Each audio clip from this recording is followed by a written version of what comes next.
and I've got to say, I f***ing hate electric cars. So welcome back to the Audi Q4 electric car. I've actually previously done a video on this a couple of months ago now. I bought it, the state it's pretty much in, but it was a non-runner and the pyro fuse had gone. Now the pyro fuse for this car is in the battery. So I'm just going to give you a little rundown of what we did in the previous video. Now my first challenge was, believe it or not, actually just trying to get the car to move around. Because it's an EV, the motor had a lot of rolling resistance in it, which means I had to ratchet it into the workshop and onto the ramp. Now once the car was on the ramp, we needed to remove the high voltage battery, which is an integral part of the chassis because that is where the pyro fuse sits inside. So we had to remove all hundreds and hundreds of screws just to drop the massive 700 kilo battery to get access to the pyro fuse. And once we took the lid off, we could see inside all the battery cells and then gain access to our J840, our battery control module. And that is where the pyro fuse sits inside, and we need to remove that, put our new one in and clip it all back together. And then I had to buy this special sealant that's like an EV electrical specialist sealant. I probably could have bought a cheaper one, but there we go. That was £100. Apply that, fit it all back together and put it back into the car. But at the end of that video, I took it down to Quattrotech to get the battery re-energized and it just would not do it. I wasted nearly 4 hours trying to do it and it just would not re-energize. And obviously that is referring to all the airbags that have gone off. So it looks like it wants me to replace all the airbags before it removes the faults because it won't re-energize the battery until there are no faults. We've pretty much achieved absolutely zero in this video.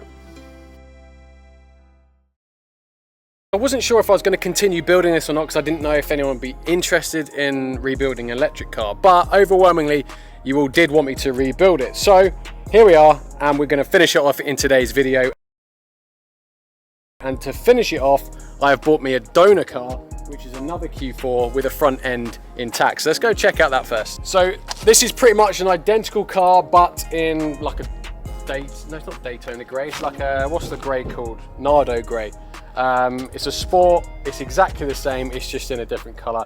But the damage on the white one is obviously front end, and the damage on this one will go around to the back. And if we look at the damage, look, this has been completely rear end shunted. So the reason I bought this car is because the front end is still intact, along with all the airbags, seat belts, everything like that. So we can do what we did with the Audi TT video, and we're going to take everything off the front end, we're going to put it on the front end of the other Q4, and we're just going to make one good car out of two. Now, the reason we can do this at the moment is because electric car values are absolutely down the pan, and they're just not worth anything. So this car and that one there, brand new, were around £40,000. Now I actually picked that one up for £11,000, and this one even cheaper at £9,000. So it's worth it because the whole front end, A, they're hard to come across because they're brand new cars, so there's not much out there in terms of second-hand parts, and B, I don't know what B is, can't really get much, and B, well, no, okay, and B, I can buy this fairly cheap at £9,000, but also because it's still got a battery in it and a motor, which I'm hoping, fingers crossed, is not damaged on this, it's worth quite a lot in parts. So I'm hoping to be able to resell this for sort of £4,000 to £5,000. And since the last video, I've actually been to town on the interior of this and completely stripped it to take all the seat belts off to send them away, because I'm actually pretty sure the seat belts have pre-tensioned on that Q4, even though none of the airbags have gone off. So I think we're gonna have to replace the seat belts anyway. So I've just taken them all out of this and I've sent them away. So I'm waiting for them to come back because in the last video, I couldn't re-energize the high voltage battery because there were still airbag faults on this. It just wouldn't let me do it. So once we get the seat belts back, we're gonna change the rest of the airbags over. We're gonna re-energize the battery, and then we can obviously get it driving about. Because at the moment, both of these cars are stuck here. They can't move. So it's a bit of a pain in the ass. We're pretty much up to date, and that's where we're at since the last video.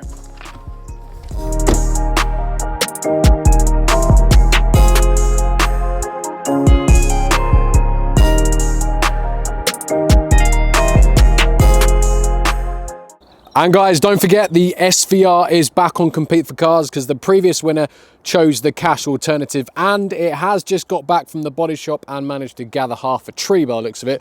But the front end, the bonnet has now been sorted, repaired the front end, so the whole bonnet's been painted. So now it looks absolutely incredible, as well as drives and sounds epic as well, guys. So go grab your tickets on the SVI. It ends in a couple of weeks, but I think it's about 62% sold already. So I'll put the link in the description. Good luck, and maybe this time the winner will choose the car. But you can have the cash as well. There is a £20,000 cash alternative if the car's not for you. So we are cracking straight on, and luckily I've had airbag service come down because they are actually changing the interior for me. Now, when I was doing this on the TT, I hated it. It was just an absolute pain in the ass. Maybe because it was a TT and it was a bit more cramped, but it wasn't a fun time. So Airbag Service UK luckily have offered to come down, and they are changing over the interiors on the car as part of the service that they do. So they're taking the interior out of the good one, all the dash, all the airbag kit, and they're putting it in this one for me. So you can see what they've done so far. This one is fully stripped. Sorry, I'm just got to go round because there's a car here that you can't see. This one is all fully stripped now as well, so we are just ready to swap everything over. I'm taking the seats out of this one, so I'm going to do that myself a bit later on. But I did encounter, or we have encountered, a bit of a problem. And that problem is just here. So the car that we're fixing has heads-up display, but if you just saw 5 seconds ago, the car that we are taking the bits from does not have heads-up display, and because of that, the dashboard itself is actually different. Now, I thought it would just be the trim, but it's not. It's actually part of the dashboard itself. So if we can see the one here, the heads-up display, it's got a big old hole in it, and the one without the heads-up display isn't, and it isn't even a trim. It is a complete dashboard look. So I've had a look, and there are cutouts everywhere, look.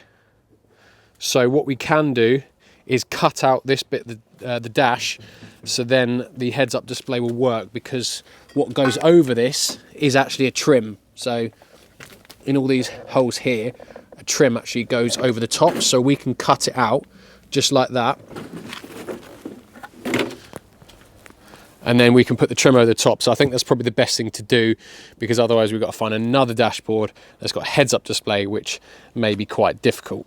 Now, it's actually really difficult with the tools I had to cut from the underside because of all the air ducts in the way. So I actually drilled round the perimeter and then linked it all up with a marker pen and used that to cut out from the top, which actually worked quite well. Once we had our main gap out the way, we needed to finesse it and also get the clips in. And while I did that, Airbag Service started stripping the Q4s and swapping over the dash, the interior, and all the airbags. Now, back on the dashboard, I made a template with all the cutouts where I could clip the trim in that goes over the heads-up display, and then I used that to drill more holes, more cutouts, used a Dremel tool, and just finessed it all basically so it would clip in nicely. Airbag Service are still cracking on, stripping all the interior this time and putting the leather seats from the other Q4 into the one that we're rebuilding, because that only has cloth. So if you need any airbags fitting, any parts for airbags, any seatbelts repair, anything like that, anything airbag related, go give them a shout. I'll put the link in the description. After genuinely 3 to 4 hours, I am pleased to say I have the trim all clipped in position, and it's all clipped in as well. It's tight. It's now factory clipped in, so I'm really happy with the fitment of that. Look at that, just looks like the other one now. So really, really happy with how that went. So that is now the dashboard done. I can now finally refit it. Now, dashboard refitting time. Now, the only downside to this is because I didn't take it apart, I have no clue how it goes back together, so it may take me a little bit longer than normal. But yeah, Airbag Service smashed it again because they replaced all these seats for me as well, because I've taken the leather seats out of the other one. I haven't done this one yet because I can't remember, but there was a reason. And they've also done all the back as well. And they've left me all the trims that I've now got to refit, because I need the center console from the other one because it has the leather armrest.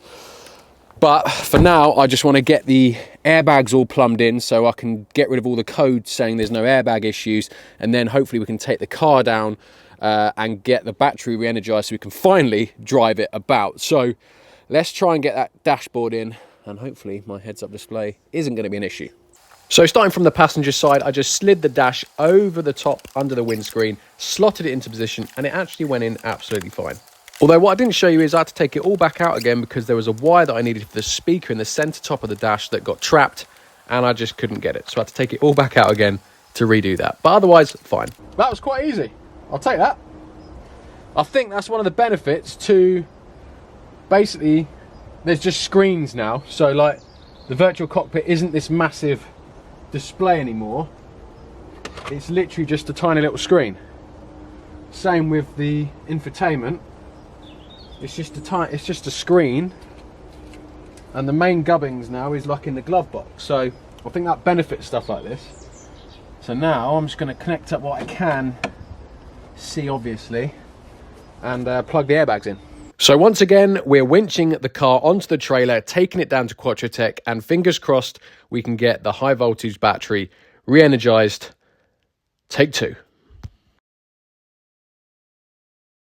Right, so I've just got back from trying to re-energize the high voltage battery for the second time, and I've got to say, I f***ing hate electric cars. I've wasted another 3 hours trying to re-energize the high voltage battery, and I just cannot do it. Now, I don't think I showed you before I left, but I have just put some of the dash back together, enough for me to get like ignition and no problems there, and obviously plug in the driver's airbag and the dash airbag, just so we had no problems with airbags, which we don't. I'm just left with one fault code, which is for the pyro fuse still, amazingly. So now, after 3 hours of faffing around again, I think that fuse that I fitted was faulty, because it's the only fault code I'm getting now, and it's the same fault code as if the fuse were to be blown. And yes, I know that's not the car's fault, but the procedure to check it and do all that is the problem. Honestly, this has been my most hated car I've done so far, I think. It's just crap. And everything's electrical, everything's a pain in the arse. There's nothing about it that's enjoyable. So now, still can't drive it. I've got to get it onto the ramp, and there's nothing I can really do at the moment, because I've had to contact the people I bought the fuse from to say, look, fuse is faulty, I need a new one. So the only thing I can do now is start cracking on and replace the front end. So I need to try and get this into the workshop, up into the ramp, and we'll start taking apart the front end. But I've lost all my interest in this, so I'm not going to lie. Right, it's on the ramp, and I'm now going to take apart this front end in definite anger.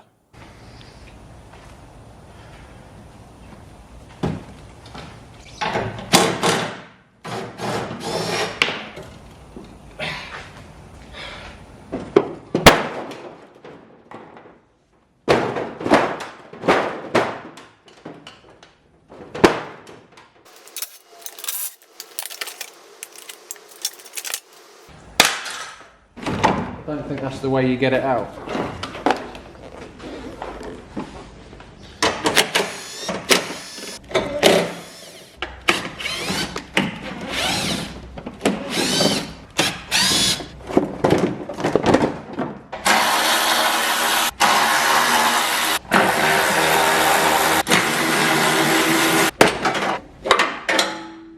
I was going to launch this, but I don't know if I need this bit of trim yet, so I'm not gonna.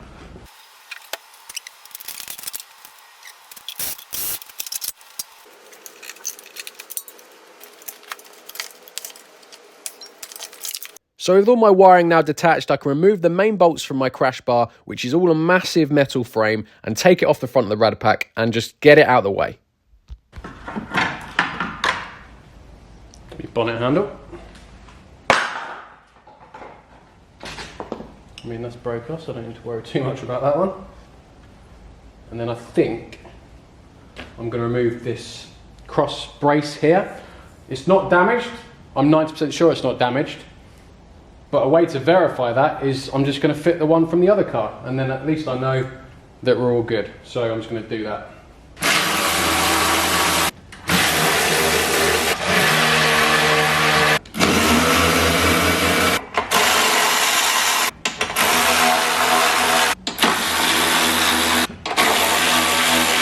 A couple of braces on the bottom, and of course it's a completely different socket. Why? I mean, why wouldn't it be?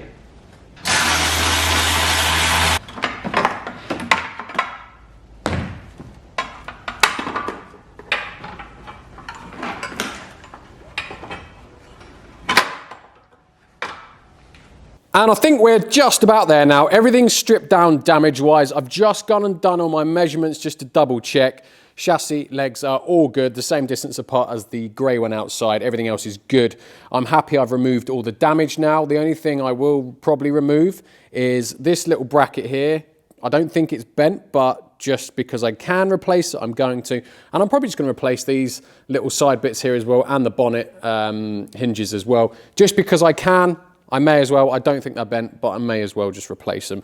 I'm not going to replace the rad pack. It isn't damaged. I was like, oh, why is there no coolant? But I remembered I've obviously removed the battery to drain the coolant, so that is why. The radiator isn't damaged at all. It's just the little fins here. So I'm probably actually going to get a little pick and just straighten those up a little bit.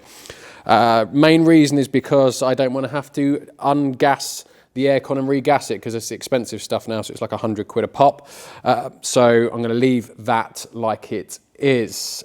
Now, it's so frustrating because I can't get this car driving, and it turns out it's down to a faulty new pyro fuse that I ended up buying. Now, I know that's not the car's fault necessarily, and it was probably the reason I couldn't get the car re-energized the first time round I went down to Quattro Tech. But what is the car's fault is the stupid location that it is in, because I'm now going to have to drop the battery, undo all those hundreds of screws. I'm going to have to do the whole thing all over again, which I am so annoyed about, just to replace a fuse that is broken from new. So that's really frustrating, but that's something I've now got to do. And it means we can't finish the car off in this video, which is what I tried to do. So yeah, really frustrating. And guys, that is the reason that you have more than one project car, because now I'm gonna have to delay this video probably another week before I can get the pyro fuse and get that refitted. And also, the Skoda has gone off to have the exhaust fitted. The Lamborghini is booked in for the chassis weld in a couple of weeks. The GTRs are waiting to go down for the jig, which is again in a couple of weeks for the car to go on a jig. What else have we got? The A7, I've ordered a brand new engine for. That's not gonna be here for another 10 days. I have nothing to do now. I have no content I'll be able to film for the rest of this week because everything is waiting parts. So I'm going to have to reveal another car. I don't want to do that. I do want to get the ones that I've got fixed purely because I've got parts everywhere and it's going to start getting confusing. But it's either I reveal another car or I don't have a video for a week. So that's the kind of predicament I'm in. So please don't be mad when next Sunday there's a new car. Now, obviously in this video, I was going to strip the front end of this car and attach it to the white one, but because now I've got to wait a week or so for the new pyro fuse to turn up, I'm not going to do that. I just don't want to get parts lumbered absolutely everywhere. So what I am going to do instead is just remove the bumper, the bonnet and the wings.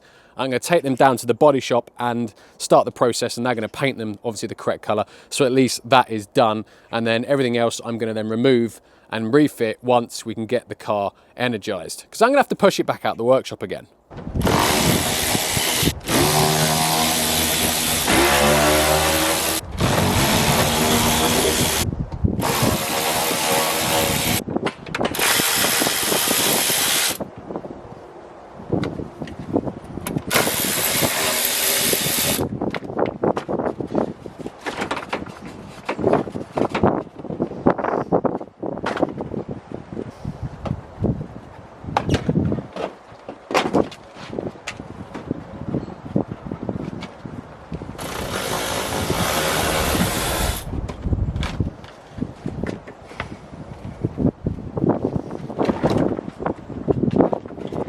So yeah, bumpers off, fairly straightforward. I'm going to take the wings and the bonnet off camera. You don't need to see me do that again. And that is pretty much as far as we're going to go in this video. I'm not going to take the battery back out of the Q4 in preparation, because then it'll be stuck on the ramp, because the battery is part of the chassis, it's integral, so I'll have to leave it on until I need to replace the fuse, and that's going to be a couple of days. So really frustratingly, I'm going to have to start another project, guys. So bit of a frustrating video, as you can probably tell, but that is all we're going to be able to do in today's video, guys. So I hope you have enjoyed it. Mostly downs today, but can't have it always, can you? So as always, guys, please do subscribe if you haven't already, if you do enjoy this type of video, and including the negatives. And don't forget, guys, the SVR finishes in a couple of days, so I'll put the link in the description. Go grab your tickets for that. Big thanks to Airbag Service as well for sorting out the interior of the Q4. And in the next video, it will be complete. We will be getting that bloody battery re-energized and driving. So as always, guys, thank you. I'll catch you in the next one. Cheers, guys.